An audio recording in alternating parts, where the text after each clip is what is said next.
Hello dear students, I am Mr. Bajrang. I am your English trainer, speaker and mentor. And in this episode, we are going to study spoken English. Dear students, as you all know, amid coronavirus outbreak, every single coaching institute is closed. Even different shops are closed. Many offices are closed and what you have. And as such, your studies are affected. For that problem to sort out, I have designed beautiful spoken English course for all of you. This is another episode of the spoken English. So let's begin. But before you go to begin this particular spoken English class of today, let me tell you one thing, that in case you have any sort of the confusion while studying any sort of thing, feel free to ask me the question through comments and I must reply you. So let's begin. तो देखो दोस्तों, हम लोग spoken English सीख रहे हैं। ये जो विशेष स्पोकन इंग्लिश की क्लास मैं अभी आपको दे रहा हूँ ना, ये $1,00,000 की स्पोकन इंग्लिश की क्लास है दोस्तों। और यदि आप स्पोकन इंग्लिश सीख रहे हैं और इन चीज़ों को यदि आपने नहीं सीखा तो आपने फिर स्पोकन इंग्लिश क्या सीखा। इसलिए आप अभी अपना कॉपी कलम लेकर बैठ जाइए और इसे अभी सीखिए और आज से इसे शुरू करिए बोलना। सबके साथ इन चीज़ों का उपयोग आप कर सकते हैं, फिर देखिएगा गजब हो जाएगा। तो पहले नंबर में है थैंक यू। आप तो जैसा कि जानते ही होंगे, थैंक यू का हिंदी होता है धन्यवाद। दोस्तों, इसका उपयोग सीखना बहुत ज़रूरी है, ध्यान दीजिएगा।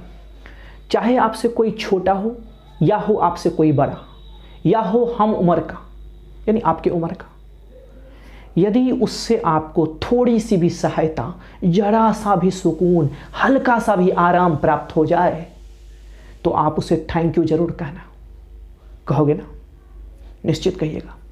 चाहे छोटा हो या बड़ा या हम उम्र, यदि थोड़ी सी भी ज़्यादा सहायता मिले, सुकून मिले तो थैंक यू कहना ही। थोड़ी सी भी सहायता या सुकून या आराम मिले तो उसे थैंक यू तुरंत बोलना। इससे आप छोटे नहीं होंगे। तो शुरू कर रहे हैं ना ये स्पोकन इंग्लिश का लाइन आज से। आपको जिसकी कसम लगे जरूर यूज करना, ठीक है। अब जैसे मान लीजिए आपका छोटा भाई है, उसने आपको एक गिलास पानी लाकर दे दिया, तो आप उसे क्या कहेंगे? थैंक यू कहेंगे। मान लीजिए आप मेरे क्लास में पहुंचे हुए हैं और मैंने आपसे एक सवाल किया, फिर आपको मैंने कहा सिट डाउन, बैठ जाओ, तो आपको थोड़ी सी आराम मिलेगी कि नहीं बैठने में? तो आप मुझे क्या कहेंगे? थैंक यू सर, है ना। तो चाहे छोटा हो या बड़ा या हम उम्र का। मान लीजिए आपका फ्रेंड है, आपने अपने फ्रेंड को कहा प्लीज़ मूव असाइड, कृपया थोड़ा खिसको। वो थोड़ा खिसक गया, आप उसे क्या कहेंगे? Thank you. गजब होगा दोस्त, यूज करना इसको। आज से शुरू करो। जितना शुरू कर दोगे अंग्रेजी बोलना, उतना नज़दीक पहुंच जाओगे अंग्रेजी बोलने के, और फिर हो जाएगा बल्ले बल्ले, गजब होगा। तो चलिए हम दूसरी बात आपको समझाते हैं। एक्सक्यूज मी, यहाँ पर रखी गई एक एक बात $1,00,000 की है। इसे आप बड़े ध्यान से पढ़ने की कोशिश करिए, समझने की कोशिश करिए। तो ये दूसरा नंबर है एक्सक्यूज मी। दोस्तों, यदि एक्सक्यूज मी का सामान्य तौर पर डिक्शनरी में आप मीनिंग खोजेंगे तो आपको मिलेगा माफ़ करिएगा या क्षमा करना, लेकिन इसका एक बड़ा उपयोग होता है। मैं आज वो उपयोग आपको सिखाने जा रहा हूँ। एक्सक्यूज मी के बहुत सारे उपयोग हैं, उसमें से एक सबसे सुंदर उपयोग मैं आपको सिखा रहा हूँ अभी। इसे सीख लो और आज से यूज करो। हम हिंदी में बोलते हैं ना, ज़रा सुनना तो, ज़रा ध्यान देना तो, ज़रा इधर देखना तो, अरे एम्हर सुनता, अरे कनी गौर करिहन तो, मैथिली में है ना। इधर देखना तो, अरे बोलते हैं ना। क्यों बोलते हैं ये सब? किसी का ध्यान अपनी ओर खींचने के लिए, कुछ कहने के लिए, है ना। अंग्रेज लोग, इंग्लिश बोलने वाले हिंदी में तो नहीं बोलेंगे बीच में, तो उस जगह पर क्या बोलते हैं? Excuse me. क्या बोलते हैं? Excuse me. तो एक्सक्यूज मी का एक उपयोग क्या हो गया? ज़रा सुनना तो, ज़रा ध्यान देना तो, ज़रा गौर करना तो। सपोज करो, मान लो कि आपकी एक गर्ल फ्रेंड है जिसका नाम है रिया। रिया न्यूज़पेपर पढ़ने में इन्वॉल्व्ड है, ऑल राइट। आपको कहना है कि रिया ज़रा सुनना तो, आप क्या कहेंगे? एक्सक्यूज मी रिया। रिया अपने आप आपकी ओर देखेगी, फिर आपको जो बोलना होगा उससे आप बात कर सकते हैं। राकेश आपका दोस्त है, वो फेयर बना रहा है, आप भी पढ़ रहे हैं बगल में, आप उसका ध्यान खींचना चाह रहे हैं अपनी ओर, तो इंग्लिश में स्टाइल में कैसे बोलेंगे?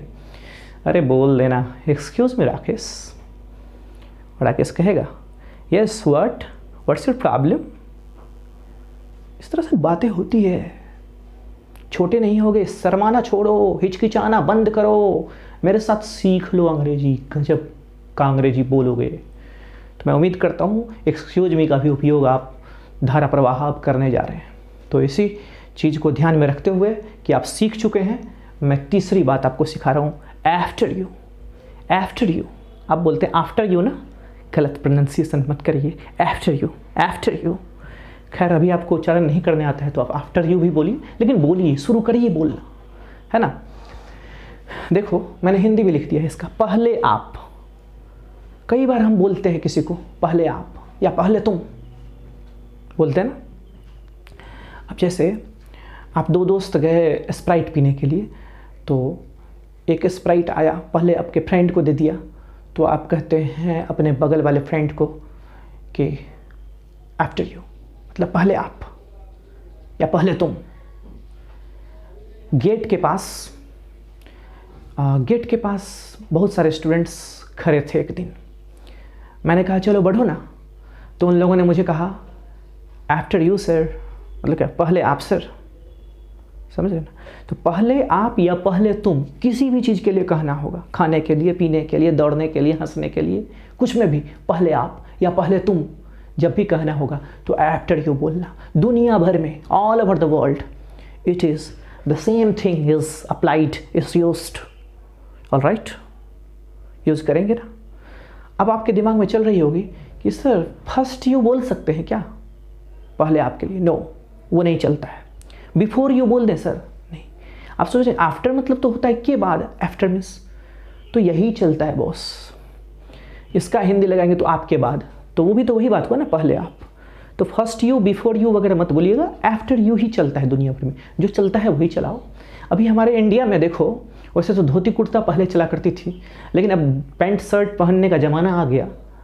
अब यदि छोटे छोटे बच्चे धोती कुर्ता पहन के निकलें तो हो सकता है कोई ढेले भी फेंक दे। तो ज़माने के साथ हमें दौड़ना पड़ता है, तभी हम आगे बढ़ सकते हैं, है ना। तो इसलिए पहले आप या पहले तुम के लिए क्या बोला जाता है दुनिया भर में? After you. तो हमें दुनिया के साथ दौड़ना है ना, दुनिया से आगे बढ़कर दौड़ना है ना, तो आफ्टर यू यूज करना, कोई फर्स्ट यू बिफोर यू मत यूज करना दोस्त। आइए आगे बढ़ते हैं।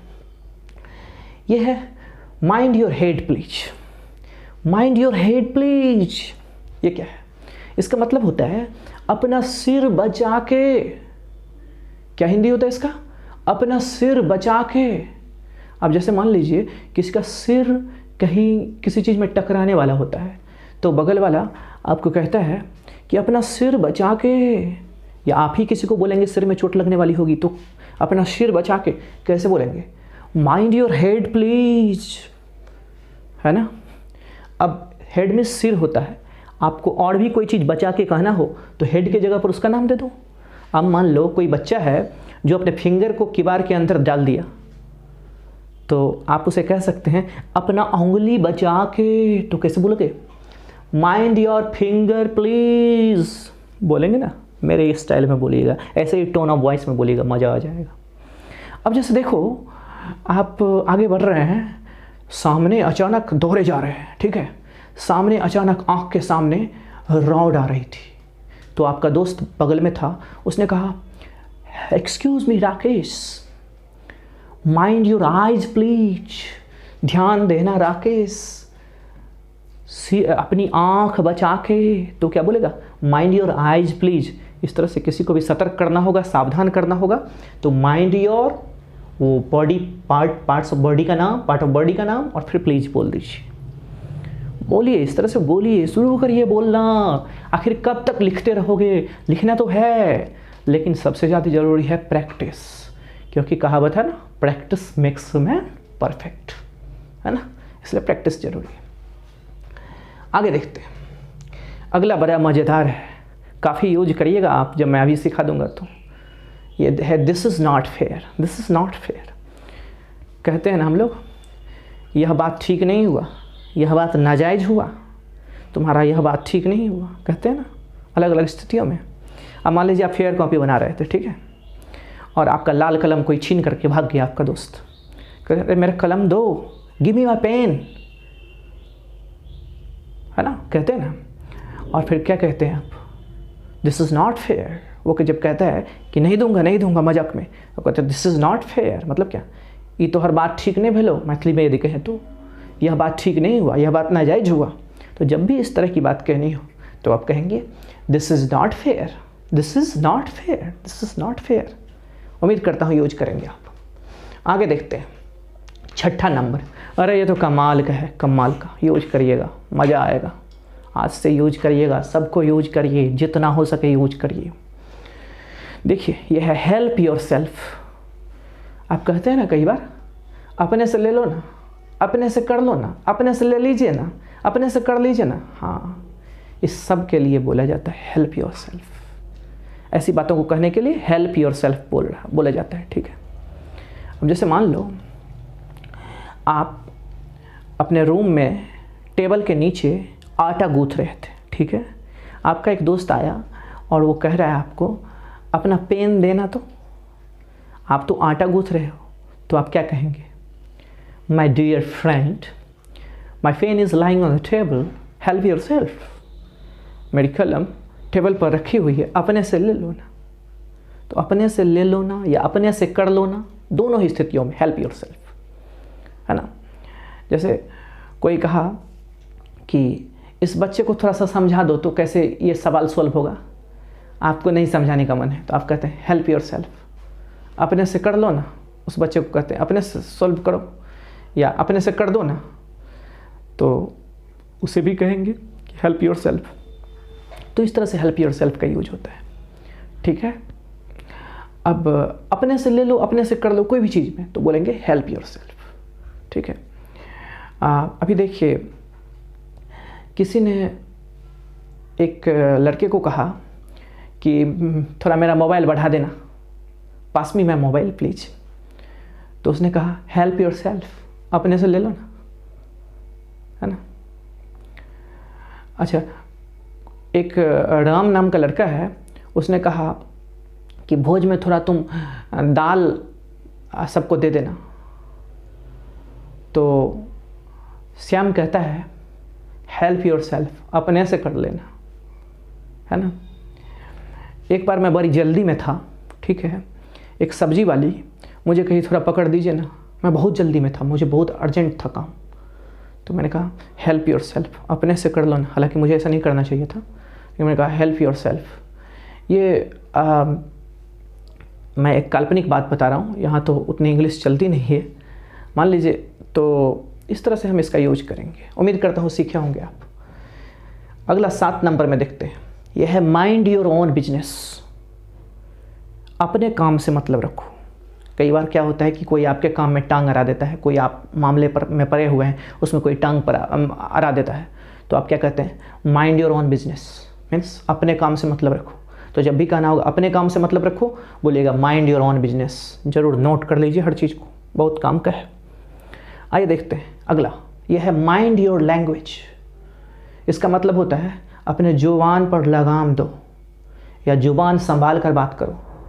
कई बार कोई आदमी आपसे रूड पेश आता है, रूखा बात करता है, बोलने का तमीज़ उसका सही नहीं रहता है, तो आप उग्र हो जाते हैं जब, तो आप कहते हैं माइंड योर लैंग्वेज, अपने ज़ुबान पर लगाम दो, अपने ज़ुबान पर लगाम लगाओ। तो इंग्लिश में बोलना है mind your language, mind your language, गुस्से में बोलना है ना, माइंड योर लैंग्वेज। चलो देखते हैं अगला 9 नंबर। ये मैंने लिखा है प्लीज़ या काइंडली। ये तो कोई वाक्य भी नहीं है, आप आश्चर्य में पड़ गए होंगे। मैं बताता हूँ ये क्या है। देखो दोस्त,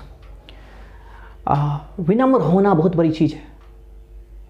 आप ज़िंदगी में पढ़ाई लिखाई सब कुछ कर लिए, लेकिन आप में यदि विनम्रता नहीं है तो कुछ भी नहीं है ना। तो इसलिए ये पोलाइटनेस बहुत बड़ी चीज़ है। तो इसी के संदर्भ में प्लीज़ या काइंडली का मैंने यूज किया है। देखो हिंदी भी बोल रहे हो ना, यदि किसी से आग्रह करनी हो कोई चीज़ की, रिक्वेस्ट, तो उस बात में प्लीज़ जोड़ देना या काइंडली जोड़ देना। मसालेदार हो जाएगा वो बात, नमकीन हो जाएगा, अचार का काम करेगा दोस्त, ठीक है। अब जैसे आपका दोस्त जा रहा था बाहर, आपने उसे नमक का पैकेट कितने में देता है मुझे तो पता नहीं, 10-12 रुपये में कुछ में देता होगा। तो मान लीजिए आपने 10 रुपये उसे दे दिया और आपने कहा कि मेरे लिए नमक लेते आना। तो आप ऐसे मत बोलिए, प्लीज़ या प्लीज़ का मतलब होता है कृपया, काइंडली मतलब भी कृपया या कृपा करके। तो आप ऐसे नहीं बोलिए कि नमक लेते आना, आप उसमें थोड़ा जोड़ दीजिए, प्लीज़ मेरे लिए नमक लेते आना। मेरे लिए नमक लेते आना ये कहना, और प्लीज़ मेरे लिए नमक लेते आना या काइंडली मेरे लिए नमक लेते आना, दोनों में फ़र्क लग रहा है कुछ? ये ज़्यादा स्मार्टनेस को आपका बढ़ाता है। It enhances your smartness more compare to when you are not making use of such things while speaking something. So understanding, dear students, it's very requisite thing to be humble while you are speaking or talking something to some other. So जब भी कोई request करे किसी से तो उसमें please या kindly लगा दे, ठीक है? इंग्लिश बोले तो उसमें शुरू में लगा दे, हिंदी बोल रहे हैं तो भी लगाएं, कृपया, कृपा करके। कितना अच्छा लगता है ये, जो यूज कर दीजिए। थोड़ा मेरा कलम बढ़ाना, तो मान लीजिए हिंदी में आप ये बोल रहे हैं, काश इसको ही, इसमें ही यदि प्लीज़ लगा दें, प्लीज़ थोड़ा मेरा कलम बढ़ा देना, तो कौन अच्छा लग रहा है? काइंडली मेरा कलम बढ़ा देना, तो काइंडली मेरा फॉर्म भर दीजिएगा, अच्छा लग रहा है ना? यूज करिएगा। और वही इंग्लिश में भी जोड़ देना है, ठीक है ना? बढ़ते हैं आगे। ये अच्छा है, बहुत अच्छा। ये लुक योर कॉलर फर्स्ट। कई बार क्या होता है, कोई हमारे सामने हमारी बुराई करता रहता है, कुछ कहता रहता है कोई किसी को या कुछ, वहाँ पर ये काम आएगा दोस्त। इसका हिंदी बताऊँ क्या होता है? इसका हिंदी होता है, पहले अपना होश करो ना, पहले अपना होश करो ना। तो पहले अपना होश करो ना, इसको कहने के लिए लुक योर कॉलर फर्स्ट। वो कहता है अरे देखो ना गंदा कपड़ा पहना हुआ है, किसी को कह रहा है, तो आप कहते हैं लुक योर कॉलर फर्स्ट, पहले अपना होश करो ना, तुम में क्या क्या डिमेरिट है उसको देखो ना। तो लुक योर कॉलर फर्स्ट है Rakesh, look your collar first, ठीक है?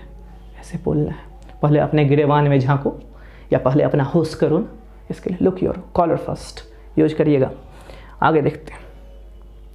जब कोई खाना स्वादिष्ट होता है, आपसे पूछे कैसा है, how is it, how is this, आपको अच्छा लगे वो खाना, तो अच्छा है, तो खाना अच्छा है या स्वादिष्ट है, इसके लिए ये टर्म यूज होता है डेलिशियस। इसको डेलिशियस नहीं पढ़ना है, डेलिशियस, या आप यमी भी कह सकते हैं, है ना? हाउ इज़ दिस फूड, किसी ने पूछा हाउ इज़ दिस फूड, या खाना कैसा है, ओह डेलिशियस, ओह यमी। आप चाहें तो इसमें इट्स भी लगा सकते हैं, ठीक है? इट्स डिलीशियस या इट्स यमी, ठीक है? या दिस इज भी लगाइए, this is delicious, this is yummy, it's ज़्यादा अच्छा है यहाँ पर, ठीक है? मैं उम्मीद करता हूँ आपने इस वीडियो को काफ़ी ज़्यादा एंजॉय किया होगा। मैं एक बार फिर से कह रहा हूँ, यदि आपको इसमें कोई भी कन्फ्यूजन हो तो आप कमेंट करके हमसे ज़रूर पूछें। और दोस्तों, यदि आपने अभी तक भी हमारे YouTube चैनल को सब्सक्राइब नहीं किया तो अब तो कर दो प्लीज़, नीचे के लाल बटन को दबा दीजिए। बड़ी कृपा होगी, बड़ी मेहरबानी होगी। God bless you all.